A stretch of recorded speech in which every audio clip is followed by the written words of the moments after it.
What's going on, everyone? Meteorologist Jonathan Kagas with you. It is a Monday evening. That means it is time for Tropics Watch Live. We're hanging out every Monday and as needed, of course, to talk about all things tropics. And the two headlines that we are really going to break down this evening are going to be the lack of storms. At least I think it's more of a perception of the lack of storms.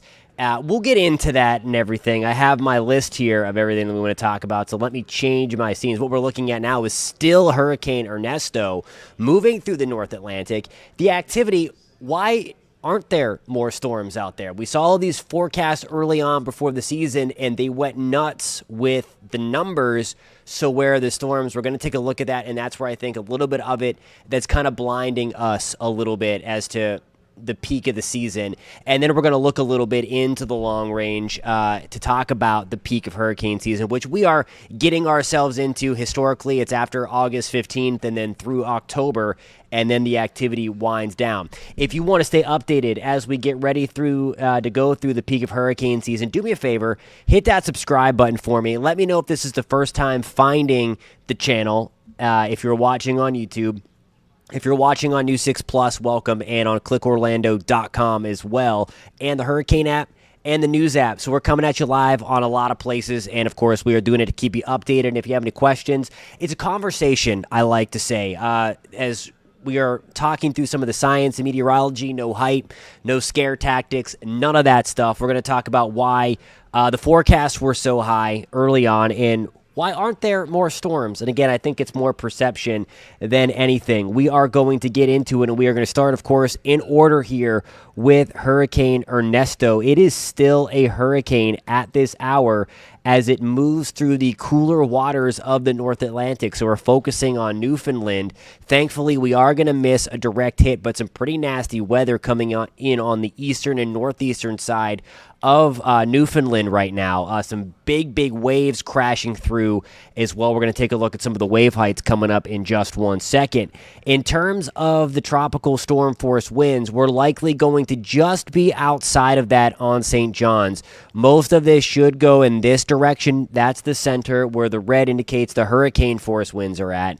And then this area, the yellow shaded area, it's going to come just like through there. So St. John's, we could get into sustained tropical storm conditions later on tonight and through the morning tomorrow as Ernesto races up into the Canadian Maritimes, and again, giving us some big waves, and we are going to break that down in just 1 second. Post in the comments if you're watching on YouTube where you're tuning in from. Share this with a friend. Give it a thumbs up if you are finding this live stream helpful. In terms of the latest track, it's kind of crazy going forward. It gets it pretty far up there into the North Atlantic. Still is a tropical storm on Tuesday. It always blows my mind when these things get so far north. I mean, look at it.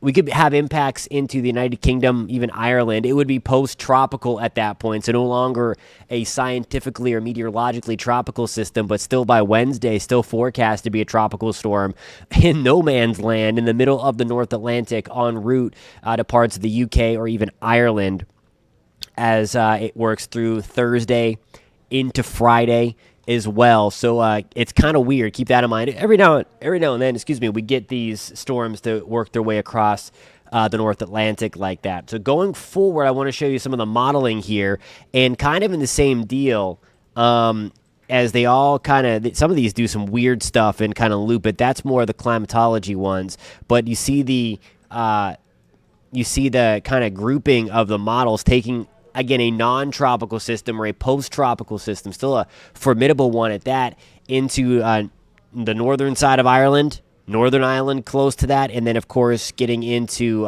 England as well. Could get in on some of the nasty weather associated with what's left of Ernesto. So some pretty crazy stuff there. I want to show you the wave heights associated with this. Some big-time waves eventually going to slide through. This is on Wednesday evening. That's 10 o'clock on Wednesday. So regardless of where it goes, and this model does have the worst of the system, again, what's left of Ernesto, way up here in between Iceland and the United Kingdom, and just look at the waves here. We're talking, we can measure these 14, 13, 14-foot waves bashing in on the northern side, even into Ireland. Look at how crazy these waves are going to be. 15, maybe 16-foot waves just crashing on the west coast of Ireland here as what's left of Ernesto at this time really fizzles out, getting up into the North Atlantic and into the Arctic Ocean. I mean, look at that. We are way up there. That's going to be Greenland, and then as you climb on the other side of parts of Sweden, and just crazy far up there. I want to show you the water temperatures before we get into the kind of where we stand. It's amazing that we're still keeping Ernesto at hurricane intensity. It's about right there. The water temperatures are hanging around 70 degrees. That is really, really chilly for a tropical system. And again, it's going to go in this general area. And I mean, we're talking about water temperatures in the upper 50s and low 60s on the west coast of Ireland and into the United Kingdom. I mean, so it's going to fall apart, but it's going to merge with another weather system and still, again, be a formidable system. So before we get into the next part of the show, which is going to feature what the headline is about, where are all the storms? April, good evening. April Claremont, thanks for being here. I'm glad you were able to catch a live stream. Post in the comments if you have any questions on Ernesto. That's kind of bashing Newfoundland right now, at least with the big waves, and then heading towards all the new to the United Kingdom. Excuse me. Jenny is asking, did all the dust have anything to do with it? And that is partially going to be it. And I have a graphic that I'm going to show you coming up in just 1 second. So Jenny hit the nail on the head on the Just Weather channel. So here we go. This is kind of you are here. And I want to kind of talk about the perception. I really think, I mean, of course, the seasonal forecast has a place. It lets us know, again, from the experts that do the seasonal forecasting and stuff on how bad they think the season is going to be. Remember, you can have 100 storms. It doesn't matter if there are 100 storms if none of them are hitting land. It's kind of like, does the tree fall into the forest? Is anybody going to hear it? So, and I mean, the last couple of years, last year especially, was a prime example because people will come on here and troll and be like, hey, well, they always say it's going to be busy and it never comes into fruition. Well, it's important to note that NOAA and most other forecast entities aren't really pinpointing where these storms are going to make landfall. That's going to be susceptible to kind of a week-by-week basis on what the steering currents are at that present time. And we're going to get into some of that as we move through the peak season portion of this episode or this live stream coming up in a few minutes. But as I go on this mini rant here, it's important to note that just because a storm doesn't hit you doesn't mean it's not a busy season. So in May, NOAA came out with their most aggressive forecast that they've ever done. Their busiest preseason forecast ever, forecasting 17 to 25 named storms, with 8 to 13 of those becoming hurricanes, and then 4 to 7 of them becoming major hurricanes. In August, every year they issue their midseason outlook because things change, of course, and we get a better grasp on some of the environmental factors that are going to go into the peak part of the hurricane season, really the meat, beyond August 15th or 20th through the rest of August into September into October. So there's all of that as well. They doubled down on their very active forecast. They did shave one number off the high end, but still expecting 17 to 24 named storms. They did not change the hurricane forecast, and they did not change their major hurricane forecast. So where we stand today, we are through the E storm. Ernesto is still a hurricane out there. We have seen 5 named storms, 3 of those becoming hurricanes, and then the lone major hurricane to date as of August 19th was, of course, Beryl. We had that early on, late June into early July. So if that's going to be the case, if this is going to forecast, I mean, this forecast just came out, I think it was August 3rd. It was the first week of August, but nonetheless, I mean, they're still expecting 12 more storms on top of that. It's important to note, and again, this is just by number, not by the driving forces. To this point, we are pretty much right on schedule with how the 2024 hurricane season was playing out. And especially those that are in Florida, they know what happened, that it was a very, very slow start until it wasn't, until we got, of course, we had Monster Charlie just 6 days ago, 20 years ago. make landfall in Florida, and then we, of course, had the back-to-back-to-back. And not saying we're going to get the back-to-back-to-back in Florida, but it's just one of the things that it's not over till the fat lady sings. Okay, so before we go forward and talk about why we haven't, the perception anyway is not this gangbuster season or why this is anything like 2005 or anything like that, I just want to keep that in the back of your mind that we've not hit the peak of hurricane season yet, and this was a hurricane season that was expected to go bonkers through October into the Caribbean. And we're going to look at some of that. I'm going to have to pull up some of the modeling. I forgot to do that prior to logging on, but we're going to do that in real time. So we're going to break all this stuff down together with the stuff that I want to show you. So let's see here. Patrick Fisher. So what storm was considered the major storm? That was Beryl. We had a Category 5 going through the Caribbean. So that major is Category 3 and above. So for all that stuff, April says, would not be surprised if they retire Beryl. They should retire Beryl. I would have to imagine that's a no-doubter for what it did in the Caribbean. And Houston got smacked by Beryl. I mean, a very nasty. They got rocked. It was very bad in Houston, and then became a very prolific tornado-producing tropical system all the way up through the plains and the Ohio River Valley. So that one should be retired. What I want to do is say, Lori, I agree with you. But hey, it's our job to forecast, so we give it our best. But I do agree with you. All right, so going forward here, this is kind of where we stand. This is the graph. So we have the orange yet to go.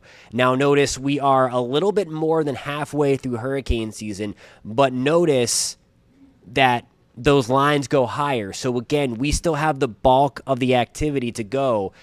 I believe August 15th is the date that we categorize that. That's when 85% of the season is still yet to come in terms of the number of named storms from August 15th on. So really, really important to note that, that again, don't count your chickens before they're hatched. I know there's a lot out there on social media that are using that bust word, and I think we're probably behind schedule in terms of the number of storms from what the perception would be from all of the quote-unquote explosiveness or the hyperactive forecast, things like that. Now, you may remember on this channel, we did talk about that if we were going to not get that season, on what would limit to that. And I will post that in the comment section so you can check that out. For proof, we did highlight some limiting factors in a season that looked like there were going to be none. So here's another kind of point that I want to make here before we get into some of those limiting factors. And there's one big one here coming up. So stick around for that. There's a really, really big thing that's going to change, and we're going to talk about that in about 3 minutes. But I first want to talk about where we stand. So our third hurricane typically doesn't form until September 7th. Okay, that's on average. Well, we got our third hurricane, Ernesto, on the 14th of August. The sixth named storm typically doesn't form until August 29th. So there's still about 10 days for us to be on par with average. So we're a little bit above average or a little bit ahead of average in terms of the named storm count as well. And then this is the other thing. It's ACE. You guys know I love showing you the ACE. That stands for Accumulated Cyclone Energy. Now, this can also be skewed a little bit, so I will put a little asterisk because most of this ACE was driven up by one storm, and that was Beryl. Ernesto was doing a very good job of driving up the ACE number as well, but still, we're supposed to be around 17.66. We're at 54.11, and to date, we are the third most on record. Now, that metric was kept for 74 years, so there's 74 years of data. We're behind 2005. Of course, 2005 is a ridiculous class of its own hurricane season, where we were at 81. 1980 was another very, very big season. We were at 61.3. And then where we stand at 3 right now at 54.11, that's, of course, 2024. And then coming in at 4 and 5, 1955 and 1995, respectively, with ACE points just under 50. So that's kind of the where we stand. I'm going to go back to the comments just to see what we have going on here.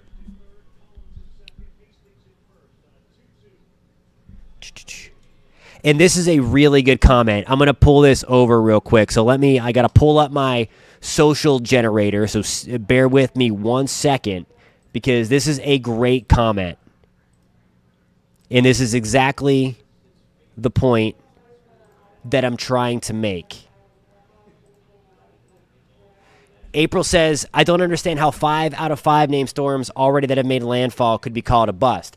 Completely agree. And if you have signed up for the Tropics Watch newsletter, that is my first line because it's coming up as soon as this live stream is over. So before we get into that, I'll bring up the QR code you can scan if you're interested in signing up for the free Tropics Watch newsletter. So I'm going to go out of order here. So scan that. That'll take you to clickorlando.com/newsletters. And you're going to get that newsletter that has a recap of everything with some cool graphics and some extra flavor that I have to give you. But I basically go on a mini rant saying that, and to make clear that you can't really call it a bust. We've already had 2 hurricane landfalls in the United States, and we haven't even gotten to the peak of hurricane season yet. And Debbie caused ridiculous flooding in the Carolinas, and Beryl did ridiculous damage in the Houston area. And then, of course, we had it as a major hurricane going through the Windward Islands and hitting Jamaica, causing a lot of damage. So, again, I think a lot of times we forget about that just because your certain area hasn't been hit by a hurricane, it's rare that in a given season a certain place is going to get hit with a hurricane. It really is. There's a lot of coastline out there, of course, and there's a lot of water out there. But nonetheless, that's something that, we often talk about. So it's all about perception. Okay, so now we are going to venture into one of the main reasons why. If you are a weather nerd, like myself, and a lot of people that have subscribed to the channel are weather nerds, and I love that because I love having this weather conversation. So if you are new here, post that in the comments. First of all, would love to give you a shout out if you are finding us for the first time. And I'd love to have you along for the ride as we go through the peak of hurricane season. Has anybody ever heard of the ITCZ? That's the Inter-tropical Convergence Zone. It's a big, long word, but it's playing a major role. If you have noticed, Hurricane Beryl, at least the tropical wave for Beryl, my telestrator isn't highlighting right now, but it came off of Africa very, very low. It was a low-riding storm, as we call it. It was south of the Cabo Verde Islands, which are hanging around right here where you see the name. So they're the Cabo Verde Archipelago right there, okay? So remember that. The ITCZ is the convergence zone of the clouds and thunderstorms from the northeast winds off of the northern hemisphere and the southeast winds out of the southern hemisphere. They come together and they force up clouds and thunderstorms. That has been situated very, very high latitude, very north, around 20 degrees north, which is going to put it right up where you kind of see this swirl here. Okay, right up and through here. There's a couple of things that go on with that. Somebody had mentioned this. I believe it was Ginny. So if you're still with us in the live stream, the one thing that has been going on with those waves that are launching super far north, here's the Cabo Verde Islands, they've been coming out right about here. Well, look at what's hanging out there waiting for it. Dry, dusty air. So these tropical waves that get going immediately get kind of sucked up by the dry, dusty air. There are indications, though, that over the next week or two that ITCZ is going to migrate back down here, and then those tropical waves are going to start coming off at a much lower latitude off of Africa. And if that happens, obviously we get those storms to ride lower and lower, and then they can get into the Caribbean. Now, there is still some dust out here. We also, one of the things, and this was the limiting factor that we mentioned prior to the season, was the dust that's out there every year, but it got a much later start, and it's been much more prolific later into the season. So the combination of those two things are really suppressing the season from what I think are in our minds should be happening, storm after storm after storm. Now, you would expect as we get into the last week of August and September for things to naturally start to pick up, and that does look like it's going to be the case going forward, especially here whenever you look at the Climate Prediction Center outlook for the next 7 days. So what the Climate Prediction Center does is they're obviously in the long range thing. So they kind of put their 2 cents into the forecasting here, and they have a greater than 20% shot for tropical cyclone development from August 21st to August 27th. But look at this. As we go out to the last couple of days of August and into September, we now have a high shot. We have that maroon color showing up. Greater than 60% chance. And we also have, note where that little blob is. It's further south. Still a little bit of the Cabo Verde Islands involved in that. But nonetheless, it's further to the south. So that's going to be something that we watch. And if the season is going to, and as the season is going into its peak, that's what we're going to watch for. So Rodney brings up another great point, and this is what we were just talking about here, and it's after August 15th, about 85% of the season, mentioned there about August 20th, 80 to 90% of the season is still left. So, and that's what we were talking about before, is that it's not over until the fat lady sings. That's really the theme with this, and Rodney mentioned it before in the comments. Rodney mentioned in the comments before that it's likely gonna be a backloaded season. So I have some questions about the MJO. So I'm gonna pull up some websites. So bear with me here as I do that. Keep your comments coming while I do that, because I've got some cool stuff that I can show you. And we're going to get all into this. So we're going to bring up the MJO stuff here. Going to change my sector.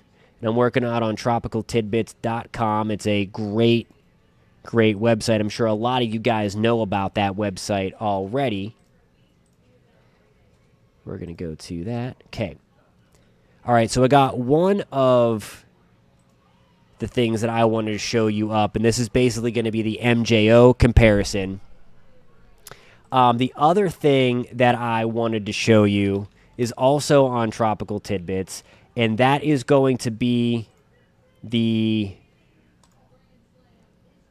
I want the 500 millibar height anomaly going forward. This, by the way, this dip in the jet stream, that saved the United States from Ernesto.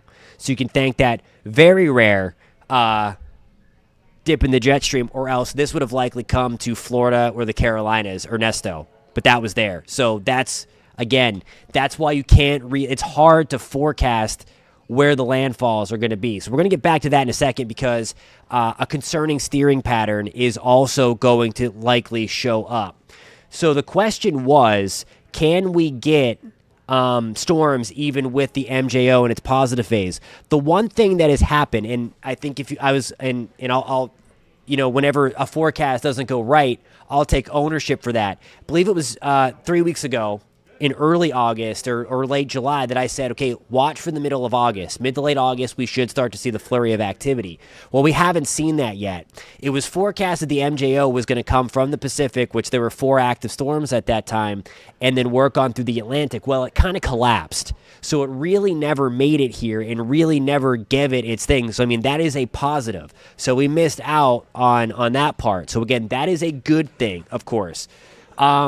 What we have going on here, and really the thing that would really, really promote active stuff to go. What we're looking at here, this is going to be through September 2nd. So this is in 2 weeks. We do have some sinking air in brown. So what we're looking at here, where it's brown, the air is sinking. It is hard to get storms to develop whenever you have sinking air.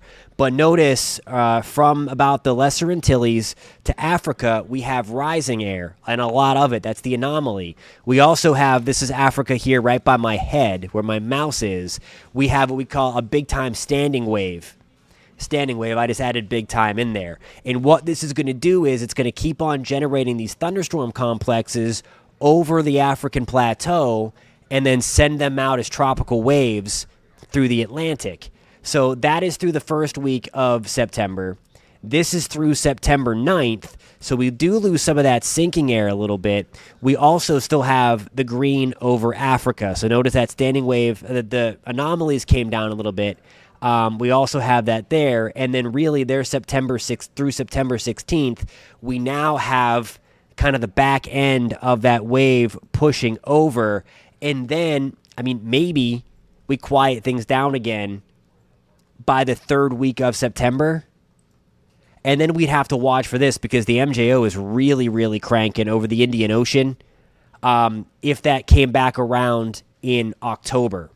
And so that's where I'm saying as well is that we really can't call the season a bust because, number one, from a normal season, we're ahead of schedule, way ahead of schedule, actually. And I think it's more perception from the active forecast. I think we all just have it in our minds that we're going to see hurricane after hurricane after hurricane. It doesn't really work like that. So those are the two things there that we're looking at on that front. Let's see. Hey, Melissa, I am not sure why your friend's husband said there's another hurricane out there, because there is not. It is nice and quiet, and it should be nice and quiet at least for the next week-ish. And then I think we'll start to see the uptick as well. So just keep that in mind.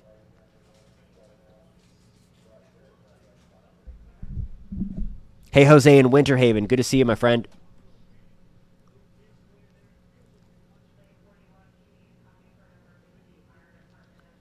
Yeah, and Rodney, I think we'll see because the official thing came out, but I believe Nino 3.4 officially went down to 0.7 degrees below Celsius. So the official call will be made by the Climate Prediction Center, but I believe that we're either very, very close or just went over that threshold to be actually considered in La Nina. Regardless, at this point, the background state, it would take a while to get there, but I did see on the official ENSO chart negative 0.7. So we will have to see their official stuff comes out in a couple of weeks. All right, so let me change my zones here. We're going to go back to the North Atlantic. Okay. So this is what I want to kind of show you, where, you know, the whole like life comes at you fast kind of stuff, and be careful what you wish for. What we're looking at here is these are the anomalies at 500 millibars, so about 15 to 20,000 feet above your head. This is going to be the GFS rendition. We can look at the European in a second if you guys want to. I'm going to go long, by the way. I normally go for 30 minutes, but this has been a great conversation. Thank you guys a ton. If you're a first-time viewer, post that in the comments. Hit that thumbs up button, and consider subscribing. We'd love to have you here. Focus on the blue. What the blue is, that's lower than normal pressure, okay? That's the anomaly anyway. Anywhere you see red, that is higher than normal pressure, okay? So this is through August 30th. We've lost some of the blue. And then this is getting out through the first couple of days of September. We don't like this at all if you're anybody that lives in the Caribbean or the southeast corner of the United States. There's been indication now for at least a week that this area of high pressure is going to try to develop and be anchored very, very close to the United States. So you see this right here. That's a pretty decent anomaly. And we're looking at this height line, this 591 line, as being kind of like the expanding feature. So if we do have a storm, you see kind of little blue there. So that's like hinting at something there. The GFS is hinting at a little bit of something. At 500 millibars at this point, it'd be hard-pressed for something to show up because it would need to grow pretty tall, and by that point, they are pretty weak. That's one of the reasons why I'm going on a lot of tangents here. If they get strong fast, they have a tendency to go up and out before they get to the islands. So that'd be a great thing. But if we kept it weak, and with there being dust out there, there's a higher probability of that happening as well, because we'd have to do some fighting first, and then once it got closer to land where the environment is a little more favorable, it has the opportunity to perk up. Nonetheless, the point I'm trying to make here is we have, according to this model, high pressure trying to develop here, which is going to have the tendency to send these things further west. So if there's a storm out there, again, this is a very good thing that this wasn't around for Ernesto, because that would have been coming into the Bahamas and coming into Florida. There's no doubt about that. So it's a good thing we had that trough. But that's September 1st. And watch what happens. The anomaly grows deeper into September. And then we have the straight up, what you see happening here with this big blob of red. Okay, time out. This would be the only, if we got a storm right here, it would be able to go up and out because we have that dip in the jet stream, that blue. We're going way into the future. That's September 4th. But what we call this is the ridge over troubled waters setup. And it's called that, the song Bridge Over Troubled Waters. It's called that because there's a ridge of high pressure over New England, and that sends the storm to the west. And the further west it goes, the higher probability it has to hit land.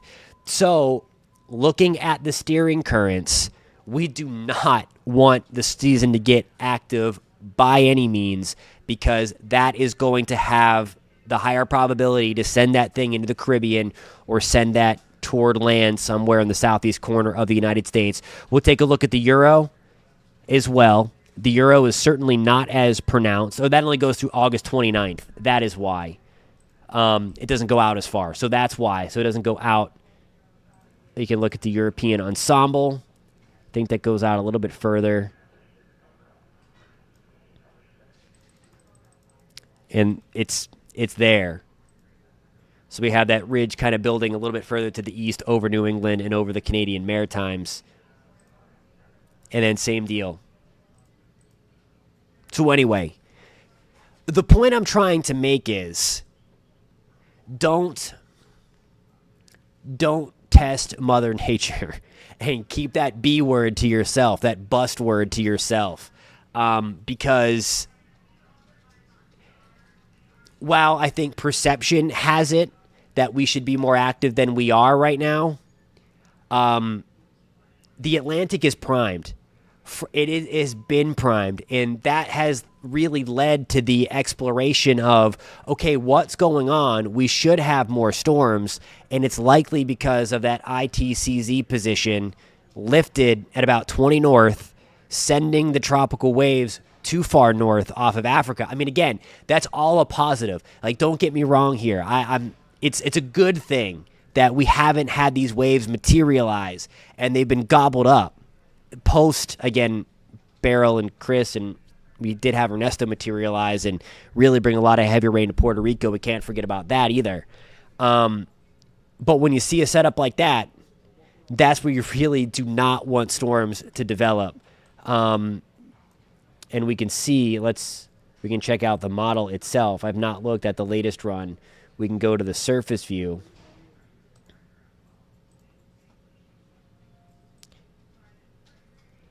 And I think there's one little thing. So there's two little things down here. There's one right there, one right there. The GFS does not develop it. That's going to be on August 24th. And then we have some more beefy things coming up as we get towards September 4th. And that would go in line with that ITCZ shift and that standing wave really getting going off of the corner, off over Africa.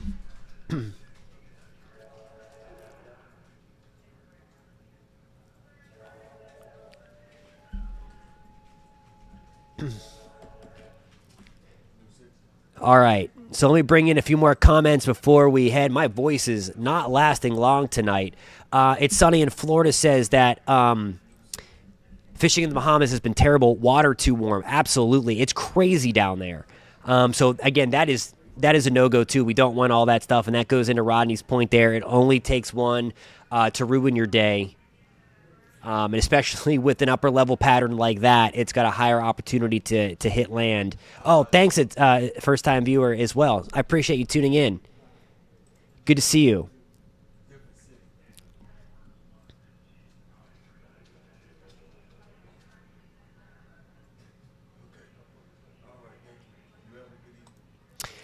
For Tom, I was showing the MJO. So the MJO itself was moving out of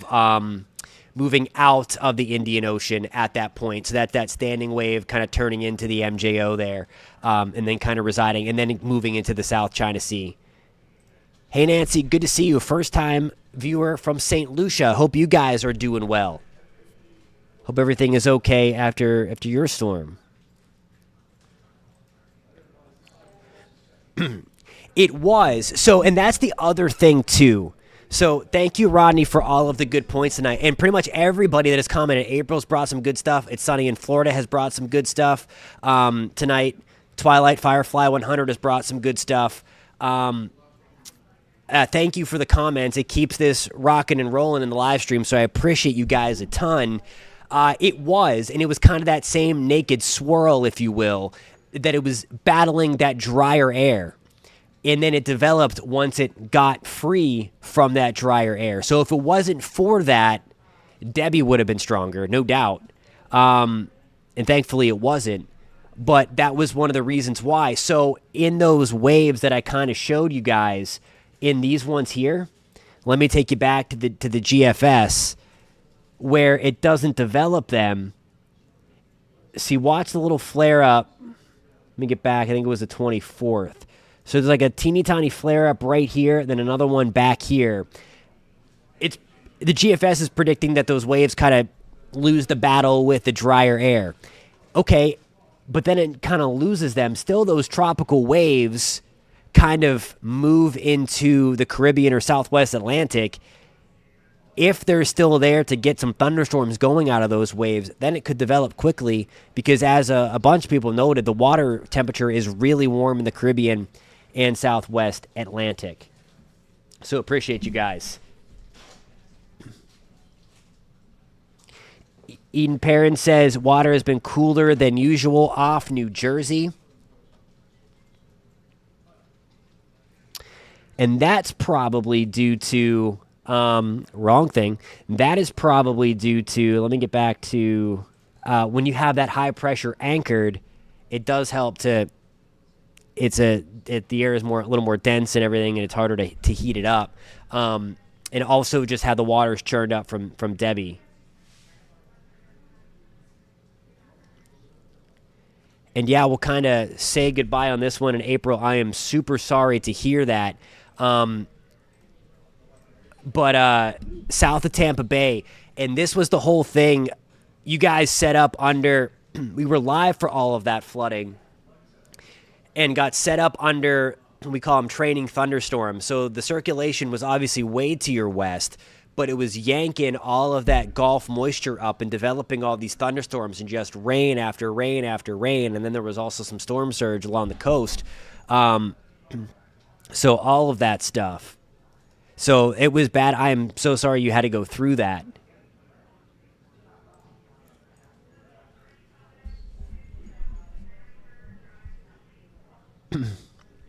Yep.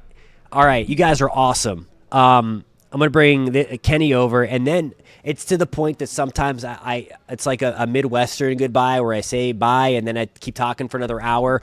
But Kenny said, I heard from someone thinking it was a hurricane track, that the peak of the hurricane season has been later the past 10 years. And that's going to have to do with if that's I lost my train of thought because I was reading another comment here.